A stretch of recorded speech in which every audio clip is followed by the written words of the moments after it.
అంటే ఏ స్పిరిట్ తో అయితే మనం రిజర్వేషన్ తెచ్చుకున్నామో, ఏ స్పిరిట్ తో అయితే మహిళా ఉద్యోగాల కోసం కొట్లాడినామో, మహిళా రిజర్వేషన్ల కోసం కొట్లాడినామో, ఆ స్పిరిట్ ని తుంగలో దొక్కేటటువంటి పని ఇవాళ తెలంగాణ ప్రభుత్వం చేయడం నిజంగా చాలా దారుణమైనటువంటి పరిస్థితి.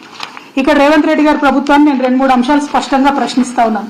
మరి మీరు ఇచ్చినటువంటి జీవో ఇప్పటి నుండి మీరేసే నోటిఫికేషన్లకు వర్తిస్తుందా, లేకపోతే ఇదివరకే కేసీఆర్ గారి ప్రభుత్వంలో 60,000 పైచిలకు ఉద్యోగాలకు ఆల్రెడీ నోటిఫికేషన్లు అయి ఉన్నాయి, వాటన్నిటికీ కూడా వర్తిస్తుందా?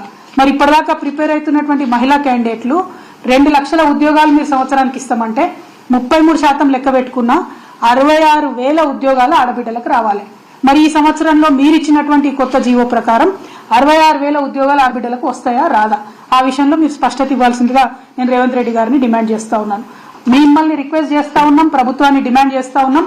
దాంతో పాటు సోనియా గాంధీ గారికి కూడా నేను ఒక ఉత్తరం రాస్తా ఉన్నాను. సోనియా గాంధీ గారు ఇందిరమ్మ రాజ్యం తీసుకొస్తాం, ఆడపిల్లలకు న్యాయం చేస్తామని మీరిచ్చినటువంటి గ్యారంటీ మీద, ఆనాడు చనిపోతున్నటువంటి బిడ్డల చావుల మీద రాజకీయం చేసి విద్యార్థులలో ఒక భయాందోళనకరమైనటువంటి వాతావరణం క్రియేట్ చేసి మీరు కొన్ని ఓట్లు తెచ్చుకున్నటువంటి విషయాన్ని ఇవాళ తెలంగాణ ప్రజానీకానికి గుర్తు చేస్తూ తెలంగాణలో ఇచ్చినటువంటి జీవోని వెనక్కి తీసుకోమని రేవంత్ రెడ్డి గారిని మీరు ఆదేశించవలసిందిగా సోనియా మేడంకి నేను ఉత్తరం రాస్తా ఉన్నాను.